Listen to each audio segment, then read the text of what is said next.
Welcome back, everyone. We're Simply Bitcoin. We break down the news from Twitter, the Daily Fail, meme review, software releases, hardware releases, and the websites by plebs. Joining us today, fellow Bitcoiner, Mind Over Matter. All right, we're going to the numbers. Let's do it. Number time! Number Time is brought to you by Bitcoin 2022. It's going to be the largest Bitcoin conference ever, but be quick to get your tickets because the price does go up over time. I have some good news. You can take advantage of the link down below for 10% off your ticket to Bitcoin 2022. At the time of this recording, the block height is 715,009. The Bitcoin price, 46,860. Chain rewrite days, 766. Total public lightning capacity, a little bit of a climb from yesterday, 3,295.11. Moscow time, 21:34. Blocks to the halvening, 124,991. Nico, the numbers. The numbers, bro. Block height makes another all-time high. That's the signal. Node count continues to go up. Hash rate is healthy. But the Kaka fiat price, bro, boring AF. Boring AF. Phil, we just go back and forth about this topic every day. So I'm going to pass it on to our guest, right? Because we have a different guest every time. Dude, right? How have you been feeling about this consolidation period that we've been experiencing? As it has been as boring for you than it has been for us. What are your feelings about it, bro? Yeah, totally. I think I, like most other people, thought we'd be higher by now. If you'd asked me like a year ago, I think like most other people, I would expect us to be in the six figures by now. But kind of looking back at it, it's like all of 2021 kind of builds up a base if you kind of look at it from that 30 to 60-ish K range. So again, we're kind of like normalizing like that, the way that like kind of that 8 to 11 K-ish was normalized in like 2019 or so, right? So if you think about it like that, and you think about it in terms of like 4-year cycles, you'll probably be disappointed. But if you think about us kind of breaking the 4-year cycle, which has kind of been my thesis as of late, then it's more just like, oh, okay, we're building up this new base layer of support going into 2022, normalizing mid 5 figures, and we'll be, at 6 figures sometime in 2022. If not, then definitely by 2023. And again, all it's going to take is, one big announcement, right? Like the thing is, like, we thought it was going to be the Tesla thing, but then, obviously like that didn't work out how we expected. But I think we're kind of like really, one big announcement away from things really taking off again. It's just, there's been a lot of FUD this year. I think about it, we're at 46K with the China ban, with everything that happened with kind of the EGS FUD. All things considered, it's not terrible. Yeah, I think that I completely agree with that. We don't like to speculate on the show very much, but I agree with that set. Let's look at the past mostly. I agree with that sentiment where I think that the majority of people, all the TA guys on Twitter, all got it wrong, which is why when we don't do TA on this channel, that everyone expected 100K Bitcoin by the end of the year minimum, and everyone got it wrong. And I think a major component of that, and I've talked to Phil at length about this, is that people underestimated how big of a deal the China ban was and how much affected the hash rate, right? And if you look at a chart and you look at the price drop and the hash rate drop, it looks very, very, like it looks inextricably linked. And I think that a lot of people miss that because I think that they had a target on a date, right? And they're like, no, the hash rate is irrelevant. And I disagree. I think the hash rate is the value proposition of Bitcoin. I think that the hash rate needed to recover before Bitcoin reaches an all-time high. But the good news is the hash rate has recovered. It did hit an all-time high not too long ago. So I agree. I think that, not to speculate too much, I think that 2022 is looking good, but we shall see. Nobody knows. Anyways, Phil, check this out. It is by the way, it's a little bit of a hopium account. but I'm not going to focus on the predictions too much. I'm going to focus mostly on the data, right? The reason for current extended sell-off short, Asia's largest exchange, Huobi, has stopped related trading in China because of the China ban. Bitcoin has been flowing from Asia to the US to Europe for some time, right? And this compares all the cycles. A really cool graphic. He goes, thanks to Ultra V2 for bringing the Asia sell pressure to our attention, right? And here's Asia, I don't know what MOM stands for, but change in Bitcoin price. And you can see just I think that's month over month. Thank you, Phil. I really appreciate that. And No, it's no just problem. this giant dump. And why would this happen? Of course, dude. People are look. If it's illegal, right? What are they going to try to do? They're going to try to get their Bitcoin off Asian exchanges, right? So against expectations of cycle history, we've been hovering slightly below several key indications like on-chain. I don't know what that means, Phil. I'm so terrible at this. STH cost basis. If you know what that is, please let us know down in the comments. I know this means 21 weekly moving average. Yeah, it's short-term holder. So Thank that's you. short-term Appreciate holder. it. Short-term holder cost basis and 21 weekly moving average that historically defined bull and bear markets. This left us somewhat surprised as several think this cycle is not over. And I agree with that statement. And then here is the sell pressure from China is real. Asia's largest exchange, Huobi, has closed OTC and exchange transactions. Many people have been forced to sell their Bitcoin because they're worried they won't be able to trade in the future, right? And look at that, dude. All these people are just taking their Bitcoin off the exchange or selling it. This is absolutely crazy. And a little bit of, I would say, I don't know, take this how you want it. Bitcoin on exchanges is getting scooped and has updated its 3-year low, right? So that's absolutely crazy. The percentage of Bitcoin held on exchanges is at an all-time low in the last 3 years. Absolutely wild. That means that more people are buying and withdrawing and taking self-custody of their Bitcoin than in the last 3 years, including the previous all-time high, including the run-up to the previous all-time high, right? So absolutely crazy. You can kind of see the price fluctuations in this, right? This was the run-up to the all-time high back in April, May, right? You could see a lot of people sent their Bitcoin on exchanges. I think they were trying to sell into the all-time high. And then as you could see, you know, as we started to correct, right, over time, people have just been bullish about it, right? But again, I'm just showing you fucking data. It doesn't mean anything. All this magic nonsense and drawing lines and all these charts. But I thought it was interesting. I know it's a lot of hopium, but I think there's a lot of data there, right? Which is, look, more news of how much this China ban affected Bitcoin in general. But the good news is that Bitcoin survived. The hash rate reached an all-time high. Looks like the honey badger doesn't care, obviously, because the incentives are beautiful. And again, the other piece of data there is people are taking self-custody of their Bitcoin, the highest rate than in the last 3 years. And I think that's incredibly bullish. Not so much for the price, because we don't like to talk about that, but more so for the revolution, right? People, it's good, bro. People taking self-custody and not leaving their Bitcoin, not leaving their keys with somebody else. Phil? Saw a lot of selling there, right? I mean, that was pretty massive. Hash rate just hit an all-time high again, right? So we completely recovered. And on top of that, okay, we have these two things, and the price is sitting at 46K. I mean, don't get me wrong, but like, think about the dynamics of the things that are happening right now. And the price is sitting at 46K. More people are buying miners, right? More miners are coming online. I'm not bearish.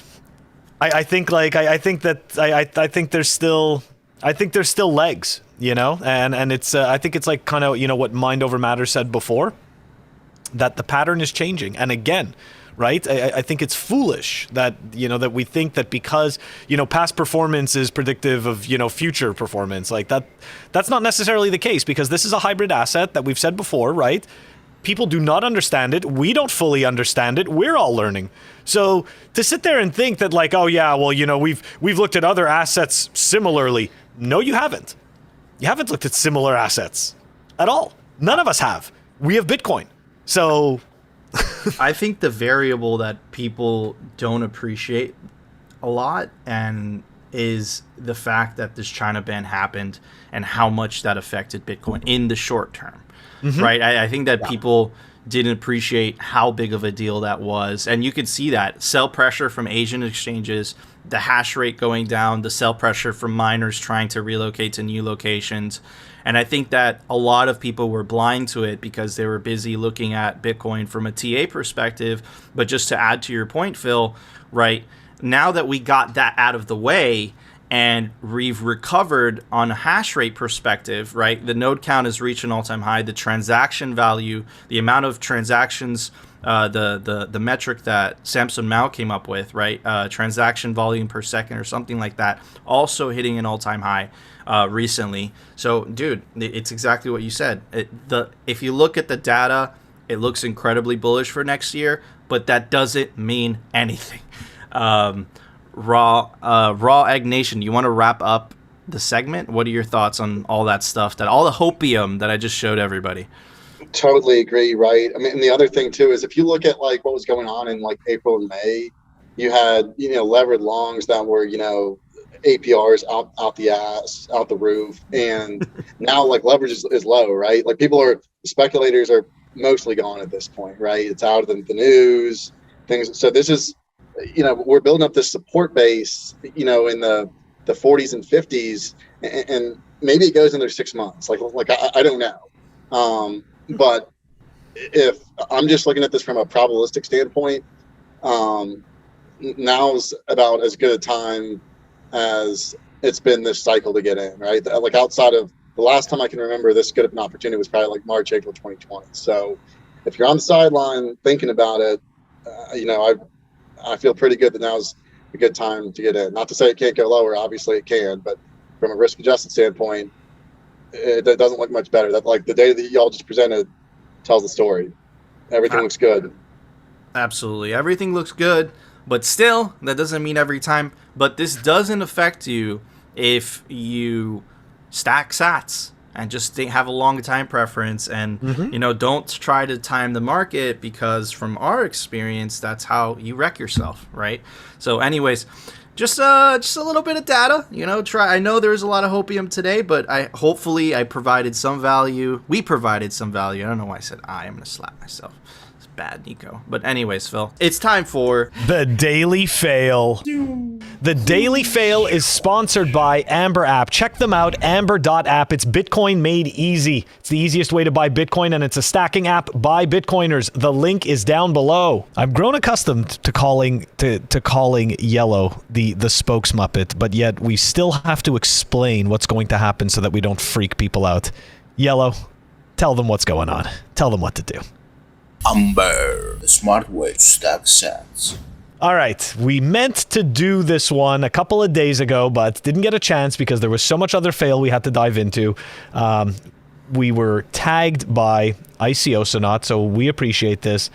So check this out, okay? You know how like we always rip on NFTs, right? Nico always, he always shows you the printed one that he has, and we right click and save them every chance we get, because that's what you can do with pictures on the internet, okay? Anyways, so here we go. Let's dive into this. Let's dive into this tweet, and then we're gonna look at an older tweet. Okay, let's check this out. This is Liam Sharpie Sharp. I don't know Liam, but here we go. Artist, Green Lantern, Wonder Woman, comic writer, the Brave and the Bold novelist. Okay, so like probably somebody who's not old like me knows exactly who this is. All right, so. Here we go. I have no idea who that is. Yeah, well, younger than us, Nico, then I guess. But anyways, here we go. Sadly, I'm going to have to... You're younger than me, so don't worry. Sadly, I'm going to have to completely shut down my entire @DeviantArt gallery as people keep stealing my art and making NFTs. Oh my gosh. No way. No way. NFT artists, not artists? No way. We don't believe that. Those little dots and the weird pretend pictures that like aren't even finger painting worthy? Okay, I can't and shouldn't have to report each one and make a case, which is consistently ignored. Sad and frustrating. So, we know, right? Like, we know. We've heard all the stupid narratives that you can possibly hear about this. So I went and did some digging. okay, went and did some digging. And check this out, right? This was reported by Cointelegraph back in May, all right? May 17th. We're not even going to dive into the article, but I just want to make this point. Caracoin, a British BTC wallet provider, is launching an NFT platform to help Jamaican reggae artists protect their artistic legacy. Protect. Artistic. All right, before we dive into the next fail, I just want to say, we've told you for I don't know how long that NFTs don't protect the artists. And this is hilarious because it's all coming full circle because actual artists, right? Actual artists are having their art stolen. So this is totally coming full circle. NFTs are just the absolute, I'm sorry, it's what we said from the beginning. It's just a Beanie Baby scam. This whole thing is just going to blow up and you're going to find yourself holding a bunch of useless, I'm sorry, they're going to be fun JPEGs. You can do a lot with the JPEGs. But the thing that you paid for the most that you don't realize is that unique hash ID. And that is completely freaking useless. Man, this whole thing, it's just so freaking stupid. It's the ICO boom of 2017 over again. It's with pictures now. Everyone's jumping on the hype train. You have influencers, you have celebrities. Phil and I haven't reached out to a couple times, right? Everyone's just, trying to get their favorite influencer to hype their, right-click save JPEG. And yeah, man, look, but I think that example really highlights the dog shit that it is. What does it do? And I saw one of these lawyer videos. I'm not a lawyer, so I'm just reiterating what they said. But essentially, the topic of the video was, does an NFT protect me like in like the traditional, legal system? And the answer is no, unless you specifically register the copyright in the traditional way.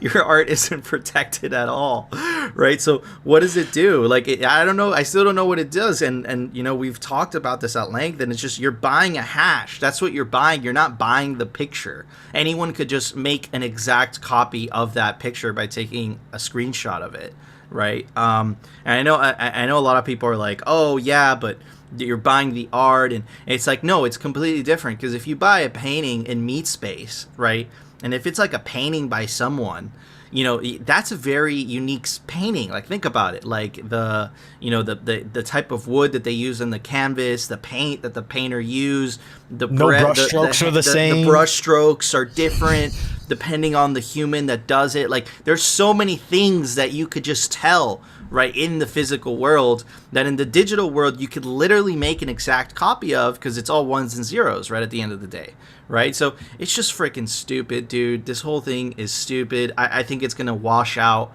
the next bear cycle when it inevitably comes. And what happens every bear cycle is that it humbles the crap out of these people, and then some of these people become Bitcoiners, and then the process repeats itself. But anyways, Mind Matter, we haven't asked you, what do you think about this whole NFT fiasco? Yeah, I mean, you took the words right out of my mouth with the bear cycle, right? So it's the bear market where you kind of figure out really what's worth the shit and what's not. And I think the people that are holding these, when we inevitably, make a massive downturn, which is going to happen at some point, right, are going to probably, as you said, learn the hard way. Where you learn about stuff is the bear market, right? So again, like I got in 2017, and like a lot of people did, didn't really know what was going on. I mean, I did to some degree, right? Like I never sold any of my Bitcoin I had bought from them, but it was really kind of 2019 and the bear market where I actually kind of learned what Bitcoin was, realized what the repo markets were doing, and I did know in 2017, which is initially what pulled me in. But in terms of really getting a comprehensive understanding of it, that happens in the bear market. It doesn't happen in these bull cycles. And that's where I think, when we inevitably have this downturn, Bitcoin's going to show its strength, right? Because ultimately, obviously, Bitcoin's going to go down in the bear market. That's what it does. But it's going to go down way less than everything else. And, people that are holding shit that's got a value of 0 or next to 0 are going to, be in trouble, right?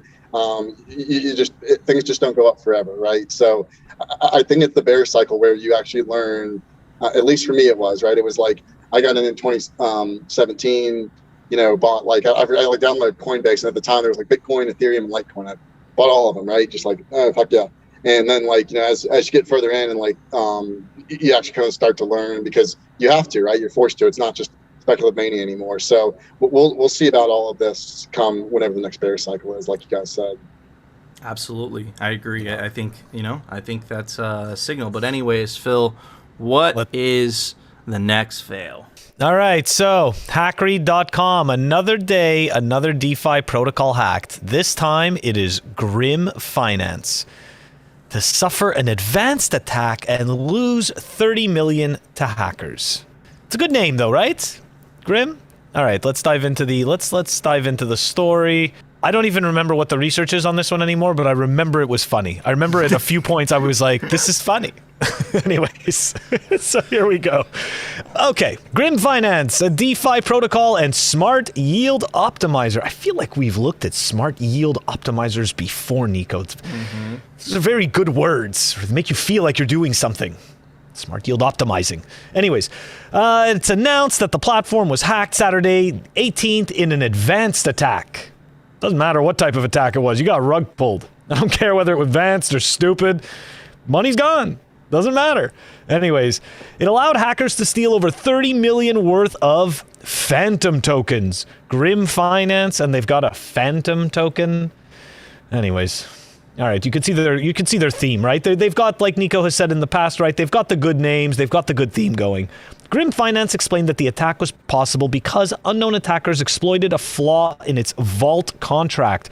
Resultantly, the platform has paused all the vaults to avoid further damage, as deposited funds are currently at risk. That's right. Decentralized finance has centralized vaults that can be paused for your safety.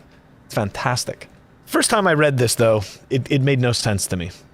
The malicious token contract can start 5 re-entrancy loops from the safe transfer form, where in all 5 re-entrancies, the underscore pool value is set to the current balance. On the last safe transfer from, the re-entrancy loop is broken and some want can be transferred to the strategy. Now I know, right now, this makes no sense. It's going to make even less sense going forward, but at least we're going to be able to draw the lines. Strategy is not just the word strategy, I learned. It's actually something in this system, but we're going to see it later on again.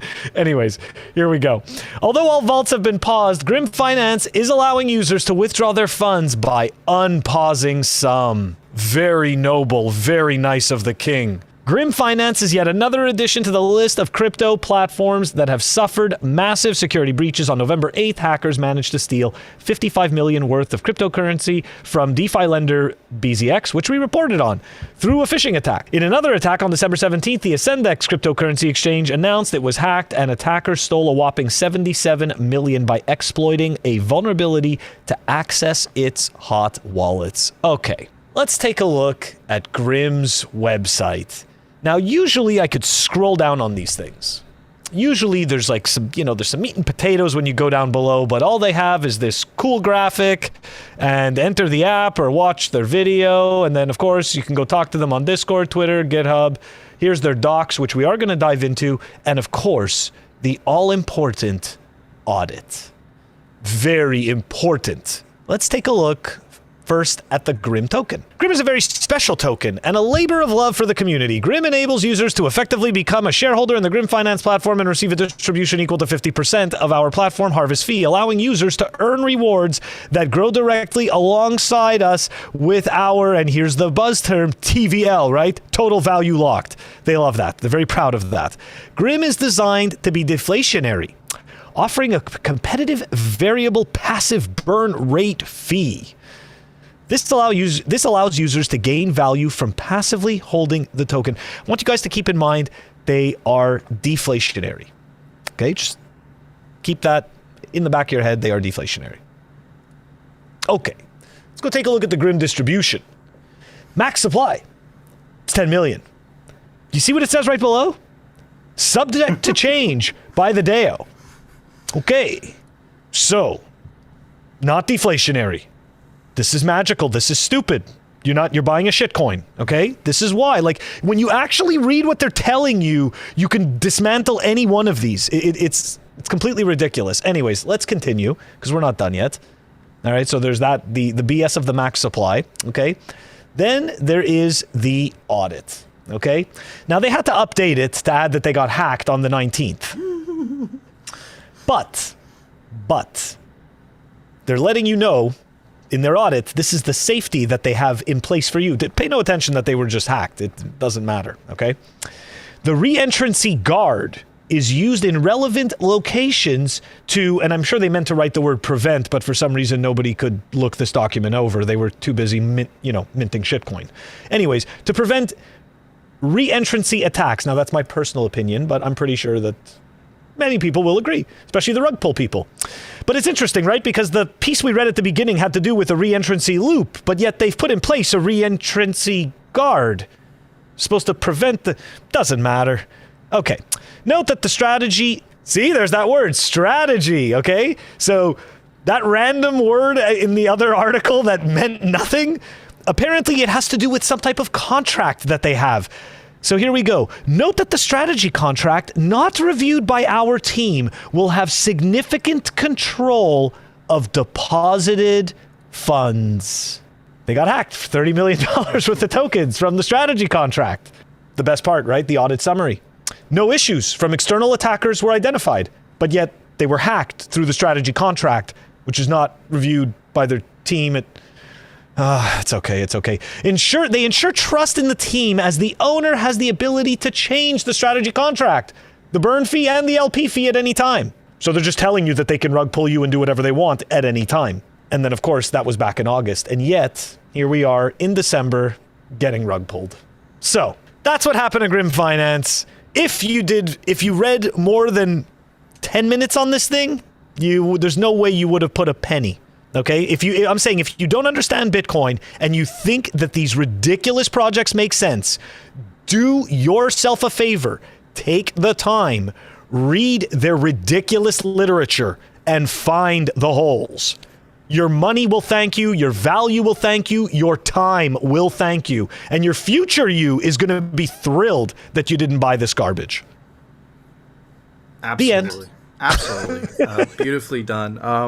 I want to talk about this, this crazy idea or this crazy thing called trust. And Bitcoin, the innovation, what they figured out is essentially minimizing the trust as much as possible to the point where you really don't have to trust that many people in Bitcoin. And what I see with these NFTs and with these, smart contracts and all that is that you're trusting a group of individuals with a tremendous amount of your value, right? They don't even take the time to spell check what they're writing. They contradict what they say in one part of the white paper versus the other part of the white paper. So, why is this happening? The reason it's happening is because it's so easy for them just to spin up another one and then just do the same thing over and over again. And a lot of these guys, they run out with your Bitcoin. That's what they exchange your said shitcoin and they just come out with Bitcoin. So these smart contract, these shitcoins, these rug pulls, these hacks, what they are is redistribution of wealth from the noobs getting into, I hate using this word, but crypto, and its redistribution back to these scammers or these developers. I would say the majority of these smart contracts, they end up being rug pulled. They end up being scams, right? And the ones that don't get scammed or don't get hacked in the immediate term, over the long term, they don't perform well as Bitcoin, right? Including in the top 10. So again, why are you going to own the second or the third? And I hate using second or third best, but it's like if Bitcoin was number one and all the other shitcoins were down here, 300 feet below, right? I guess there needs to be a second best. Why are you going to own something that requires another human being? Why? Why are you going to do that, right? Or you could own Bitcoin that has no CEO. It's I wouldn't say it's completely trustless, but it's extremely trust minimized. And I'll say this, it's definitely as trustless as it could be, and especially compared to the other things that you can own. man, Bitcoin is very, very high up that list. Like, the other thing that is like gold, right? Physical possession of gold, because even real estate, you have to trust in the state to essentially, protect your property, right? Because think about it, someone could just take it. Who are you going to go to? You're going to go to the people with guns. Now, gold is the only thing that you could really say you could take self-custody of, but could you multi-sig gold? Could you verify your gold yourself? Could you do that? Is something that you're qualified for? Or what if you have $50 million worth of gold? Like, could you move that gold easily, right? Gold's really heavy, right? So what thing could you easily verify that you have that possession of it, right? Easily store, easily send. It's only Bitcoin, right? All these other shit coins, you're still trusting somebody else, whether it's the foundation, whether it's the CEO, whether it's the developer. You're trusting those people not to shit the bed, right? So the element of trust is not taken out of the equation. I think that's the innovation with Bitcoin. And that's what these shit coins fail to forget. And these noobs just don't know. Anyways, Mind Matter, what are your thoughts on this? Yeah, totally right. I haven't even spent much time thinking about like Grim or whatever other these protocols, just because they don't seem relevant, right? To me, that they're a distraction more than anything. So I think the bear market's going to do what it did last time and just kind of it'll take care of all that. But yeah, I mean, at the end of the day, like you said, if they would have gone to the website in 10 minutes, you could see kind of where the contradictions are. So if you can't do 10 minutes of research, then maybe you don't need your money anyway, right? At that point, I really can't feel too bad for you, because a fool and his money are soon parted. And if someone's going to invest in something like that, then they probably don't need money anyway, it sounds like. So I don't have much to say on this outside of yeah, I mean, A, the bear market's going to take care of it, and B, I just have kind of little sympathy for somebody that's going to invest in something like that. No, exactly. And that's exactly the point, right? Like that's kind of one of the reasons why we bring the fails to the forefront, because to show the ridiculousness of it all is very important, because they've got a whole bunch of marketing teams showing just how serious and how amazing they are at doing whatever it is that they do. Anyways, I do want to give a shout out to Sparky from our Telegram group, who dropped that in the who actually dropped that fail in there for us. So I appreciate that. Absolutely, man. Excellent fails, Phil. Very good research. He keeps getting better. I like full-time Phil. Full-time Phil is a good Phil. But anyways, full-time Phil. They're all good Phils, but full-time Phil is a more concentrated, accurate Phil. So yeah, focus, laser focus. Anyways, Phil, it's time for the daily meme reviews. The Daily Meme Review is brought to you by Citadel 21. It's the best Bitcoin cultural zine. There's comics, articles, stories by Bitcoin plebs, pure pleb signal. But be quick about it. There's only 1,000 copies made per volume. Get your print of Citadel 21 today. All right, everybody, we are going to change it up. Phil is going to host the meme review. I don't know what these memes are today. I haven't even looked at them. Phil is going to host this from the beginning to the end. Please let us know down in the comments. Give us some feedback, what you think, if you like the change up. I personally like the change up. I think it's awesome. Anyways, Phil. Hello and welcome to my meme review. I'm your host, Phil. Okay, no, so here we go. All right, so the first one, we actually came from a fail, okay, that we had, but it was posted back into the group, into our chat as a meme to review. And it's a meme review. So here you go. Okay. So internet may be just a passing fad as millions give up on it. And that was from December 5th, 2000. Now I remember when I covered it in the fail, I'm dyslexic, and I read it as December 8th. I think 2001 or something like that. I don't even remember. But anyways, it's December 5th, 2000. And take a look at that, right? Internet may be just a passing fad as millions give up on it. I mean, look, it's not a meme, but it's a meme, right? Totally a meme. It is. Okay. All right. Here's one from Bitcoin Baddie, all right? Or at OX Bitcoin Baddie. Buy the dip. Indeed. We bought the dip today, so here we go. Just picked up your Christmas present, 30% off. It's BTC. Look at her face. Yeah, that's... her face is pretty descriptive of... of when you buy your, depending on your spouse, of course, but if you buy your spouse BTC, they may not find that as fun or exciting as jewelry or a Louis or both or that and a vacation or all three. Just saying. At the same time. At the same time. Of course, at the same time and all three. Okay. So this one is, I'm going to try at okay, I'm sorry, dude. It's not happening. But here we go. This is definitely a great meme. Bitcoin 2009 to 2021, USD 2013 to 2021. That's a great, powerful meme, dude. I mean, that is very well done. Very well done. I agree. Right? Very well done. Yeah, I agree. Very well done. Made me happy. So good job at all those letters and numbers. That's how you pronounce it. Bless you. All right, next. And of course, I made it into the meme review. This is from at BTC Padre. Keep in mind, that is not me before Bitcoin. He just took that picture from some soy dude. I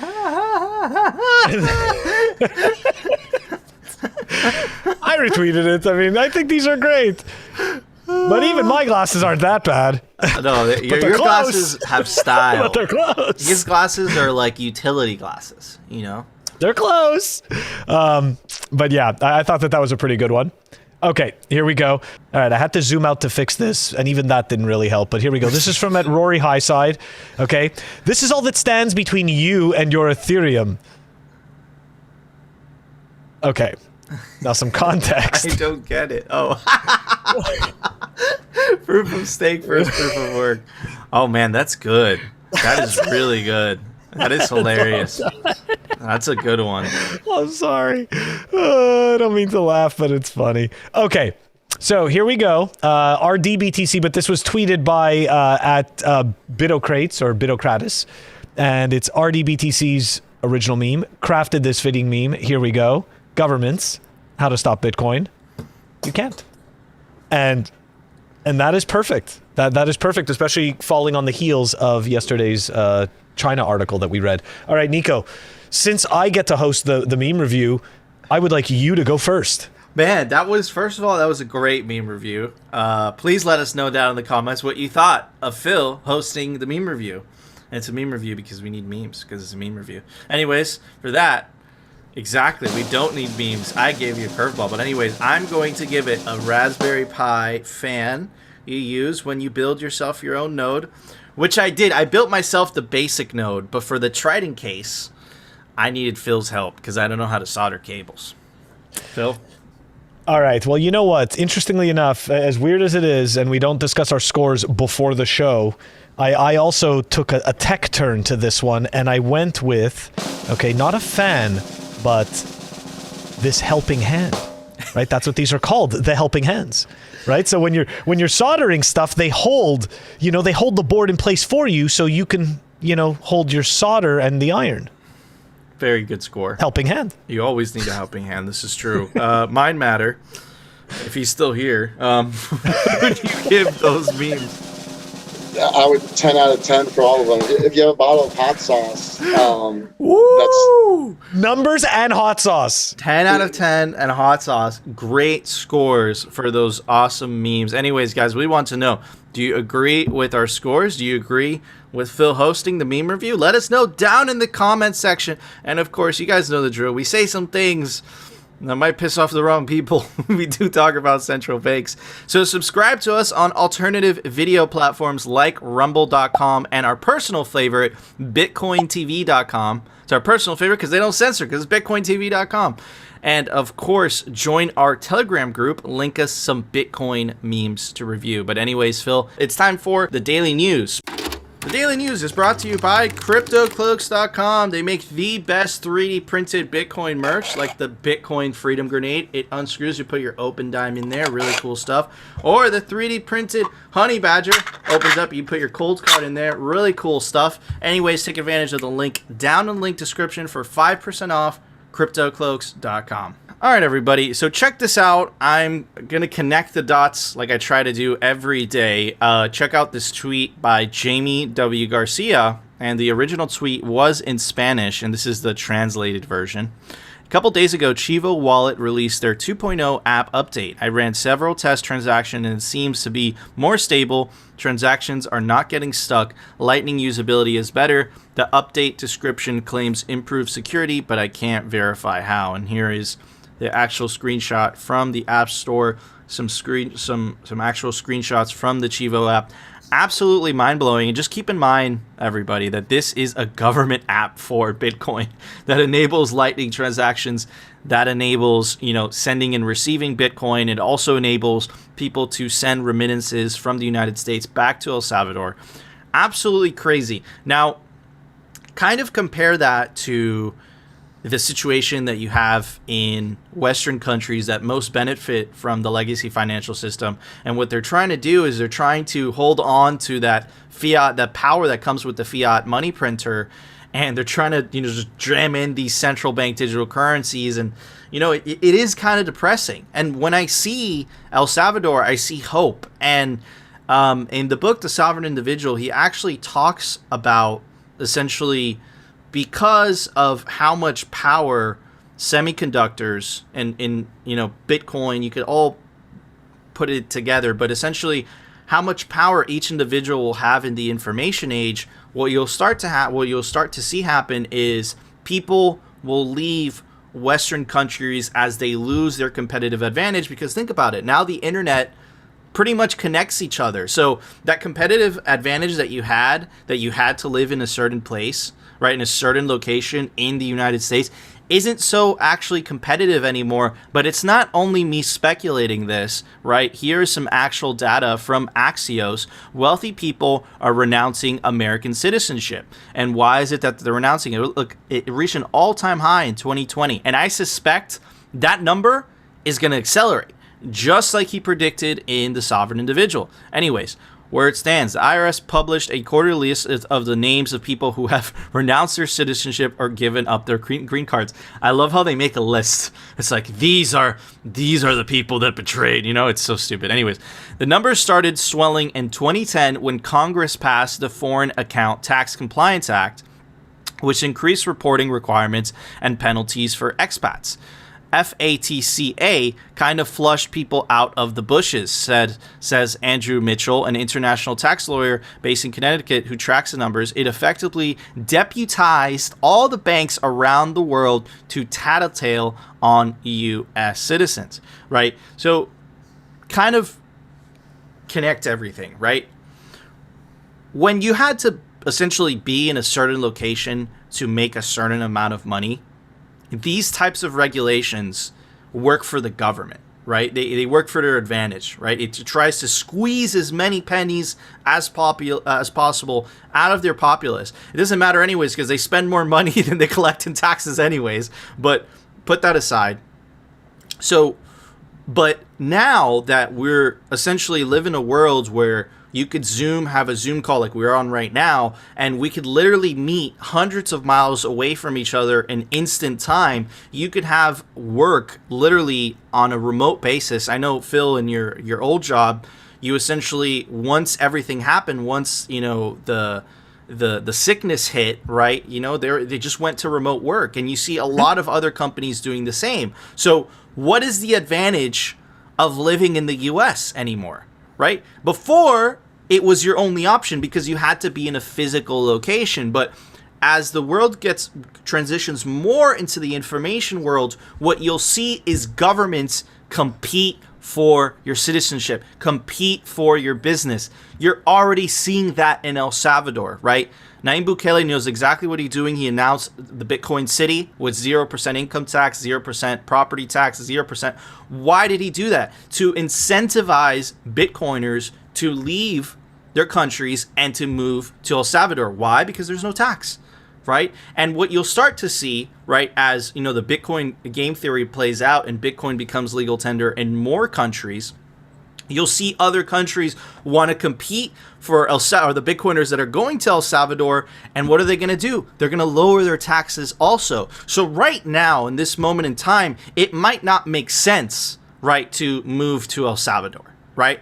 But in 10 years, bro, I bet you there's going to be a ton more countries that make Bitcoin legal tender, and you're gonna you as an individual are going to have the advantage for the first time ever over the state in picking and choosing where you want to go based on the most on the best laws in that jurisdiction.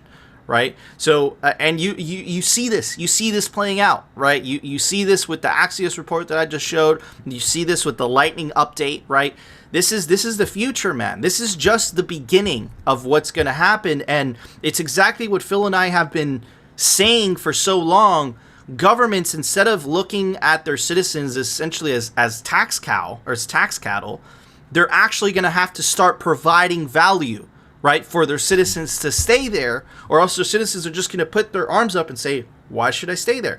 And if you don't believe me, this is already happening on a micro scale within the United States as people leave California and New York to Texas and Florida because of the totalitarian laws and because of the tax laws in those states, right? So what happens on the long scale? Texas and Florida benefit, and New York and California lose their top income tax bracket, right? As those people flee to more favorable jurisdictions, right? So anyways, Phil, what are your thoughts on all this? You know, I find it very hypocritical and interesting about us, right? Because human beings, I think, you know, whether people want to agree with this or not, I think that the overwhelming majority of us are lazy at our core. Okay, and that's one of the reasons why innovation works so well, right? Because we want to do less and we want things around us to kind of work on their own. So it's kind of interesting that the government, I shouldn't say it's interesting, but it's funny because governments rather spend money setting up these bullshit associations to hunt you down all around the world so that they can nickel and dime you till you drop dead. But yet they are not going to sit there and look at themselves in the mirror and say, I'm a useless piece of crap. And you know what? The people deserve better. It's interesting, right? It's like because they wouldn't want to be governed by them, and yet there they are. So I find it's totally hilarious, right? Like when you read that article about, I don't know what the hell that agency was called, the FATCA or whatever, another one of these, you know, financial checkers. These people are ridiculous. And again, it just goes back to what I just said.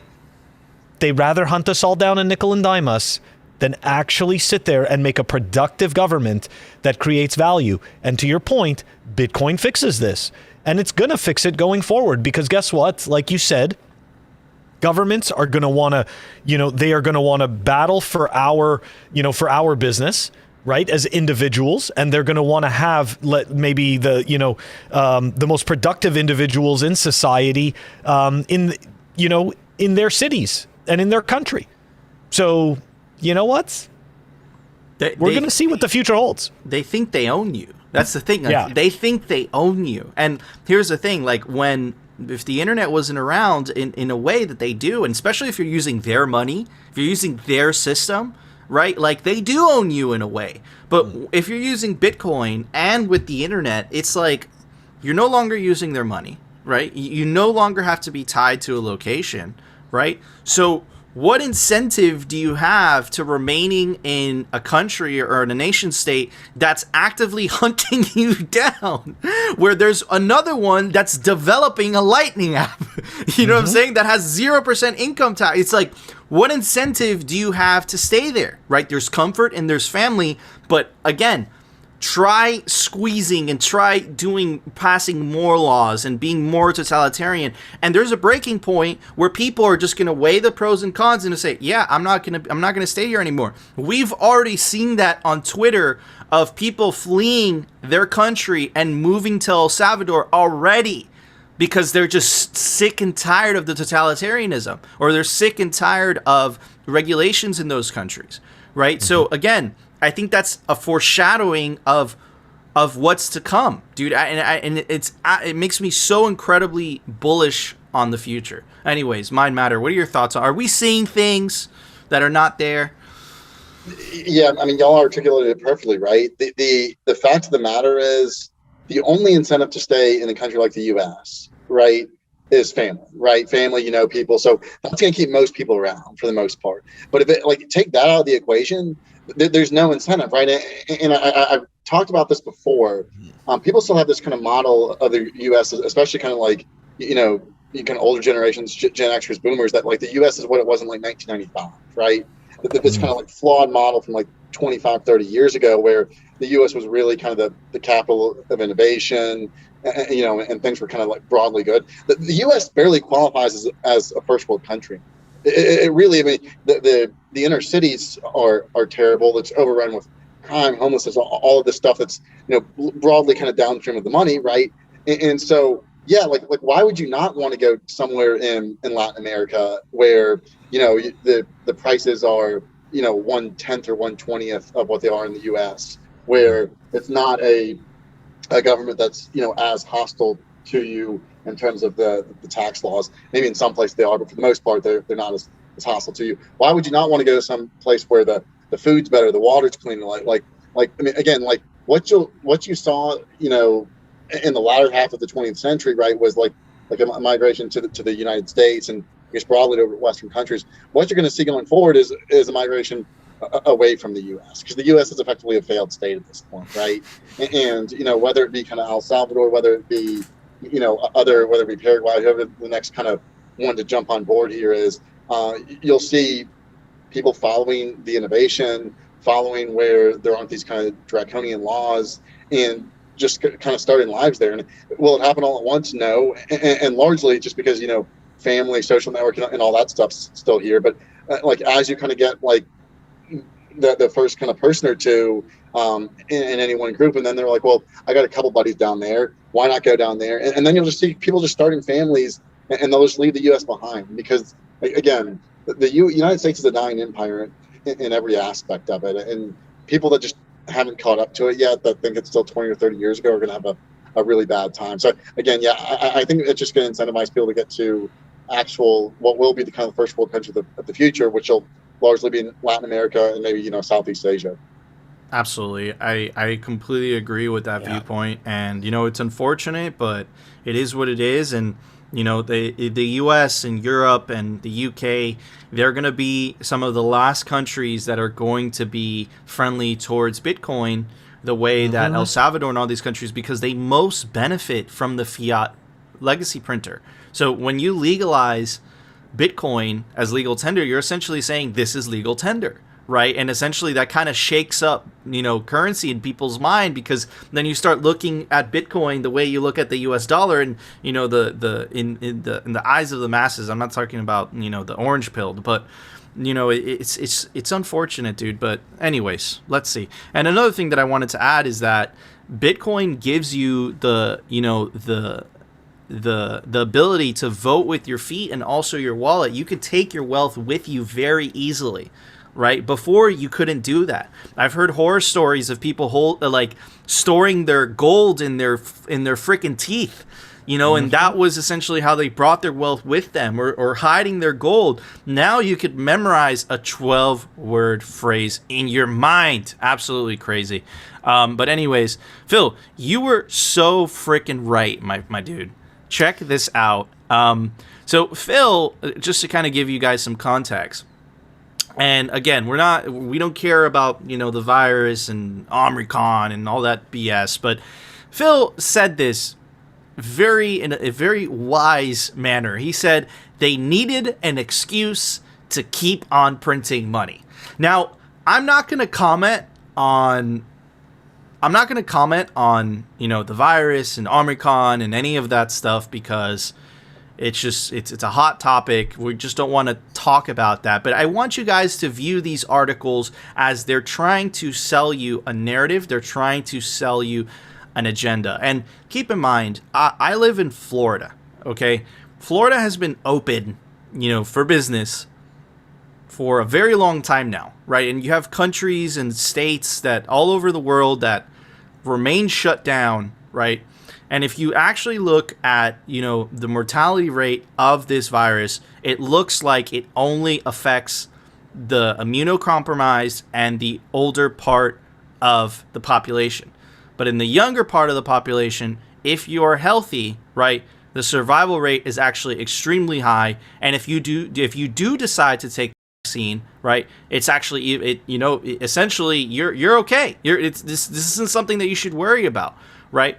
But if you read this, right, essentially what it's trying to make the argument for is that Omicron variant starts to take a toll on business, right? Now, the narrative gets even more interesting. Phil, check this out. Central banks worry Omicron could sustain inflation. Really? That sounds like a very convenient, excuse my language, excuse. That's what it sounds like, right? Because this isn't a pandemic of 20% mortality, 30% mortality that we saw with H1N1, with the swine flu like 20 years ago. That had a crazy mortality rate. It's not that type of mortality rate. For young people, if you get, and I'm not saying, for older people, it can be dangerous, right?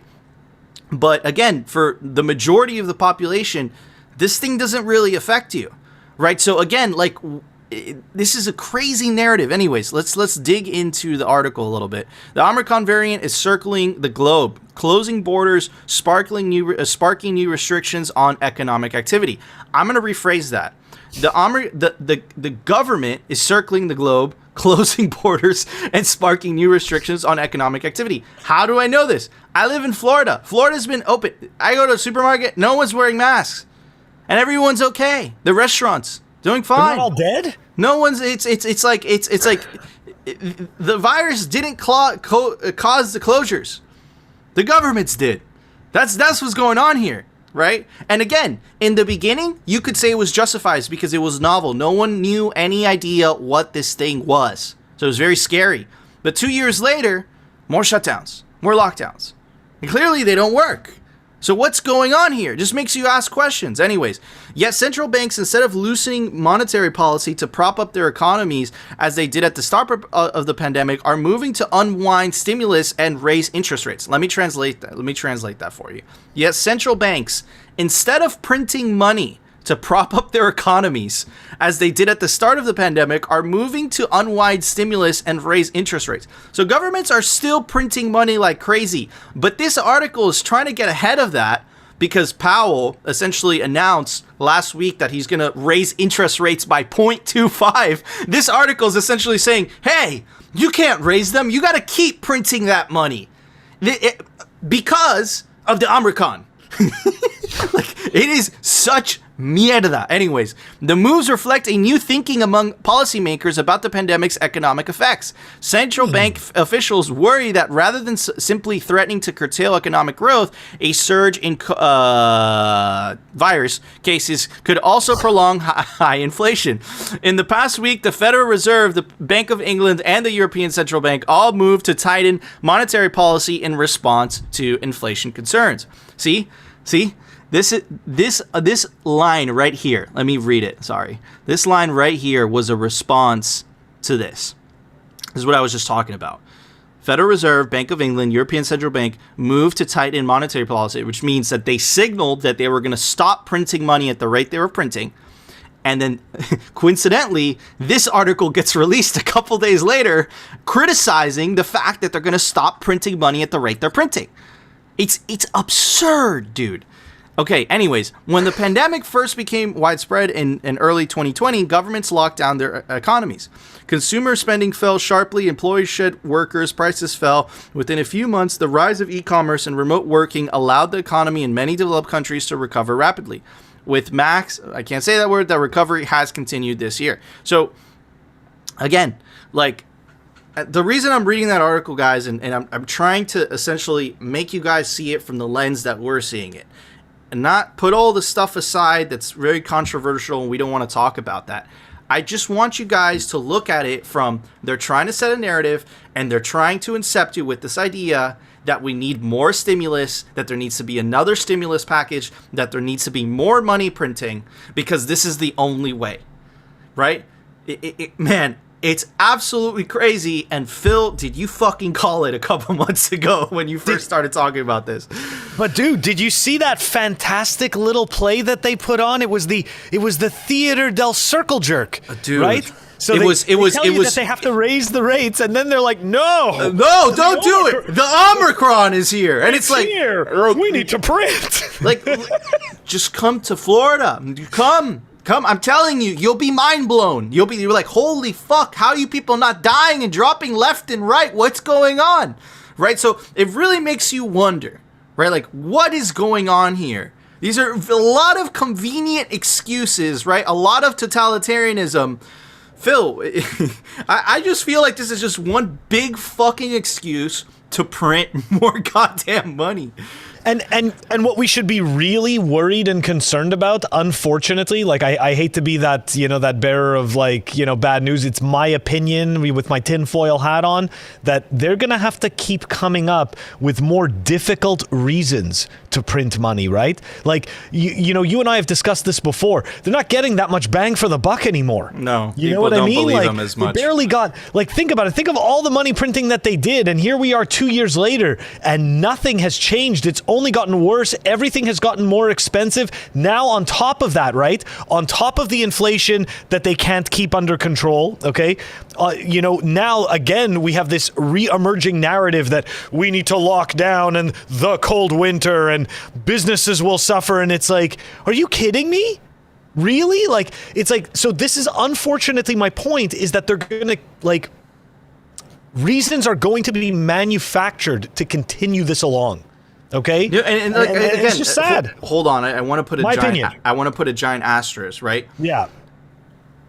Look, if you think we're conspiracy theorists, watch our episodes about a year ago, and we essentially predicted this accurately.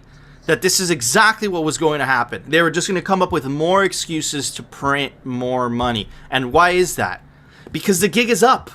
If they stop printing, the economy, all of it, it's a giant fucking collapse. Like, It falls apart. Falls apart. And if they keep printing, inflation. But the thing is, all they know how to do, all they know how to ever do, all the government has ever done is just print more money, throw money to solve problems. But this time, fiat being 50 years old, give or take, right? Give a little bit on the upside.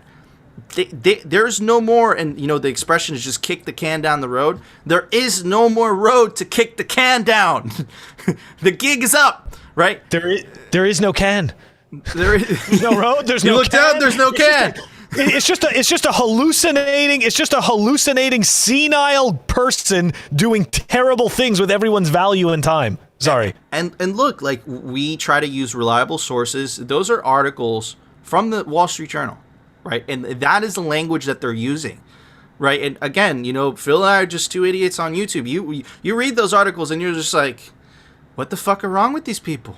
What's wrong with these people? They're lying through their teeth. It's so freaking obvious. Anyways, Mind Matter, what are your thoughts? I know you've been vocal about this subject on Twitter, so what are your thoughts? Yeah, I mean, you guys completely nailed it, right? There's no way out, right? So what happens if they raise rates, right? Significantly, right? With where debt to GDP is at, you're just going to have cascading bankruptcies and liquidations. So, I mean, you're talking about like a 1930s style collapse. Could you elaborate a little bit more on that by debt, by GDP? What do you mean by where it's at? Like, because we haven't talked about that at all whatsoever.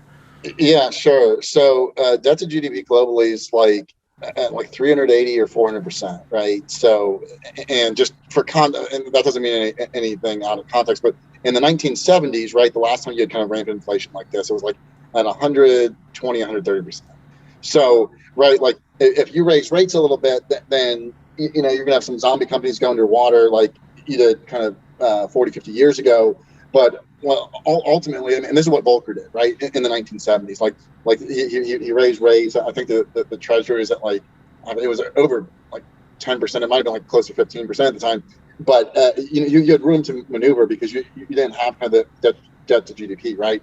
The current fiat monetary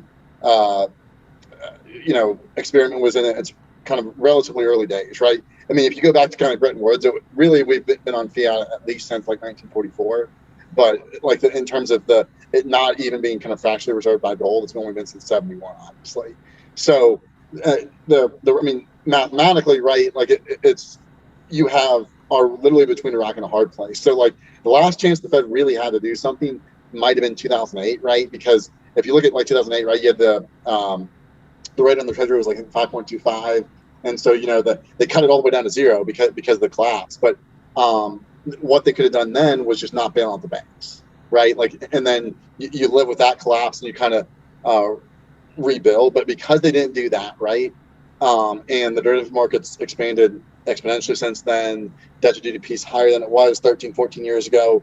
Now it's literally like one or two ways out. Like, well, it's like you guys said, you are at the end of the road, right? It's like it's a mathematical impossibility to get out of this. So what you have to do is you either soft default, which I think they're going to do, and that's continue to backstop the entire credit markets, right? Treasuries, agency MBSs, CLOs, everything, or they actually stop printing, let rates rise, and then you just have cascading bankruptcies, liquidations. Because what happens is, like, if you look at it, like where the yields on just the corporate debt are, it's like 4 or 5%, right? The riskiest of the debt.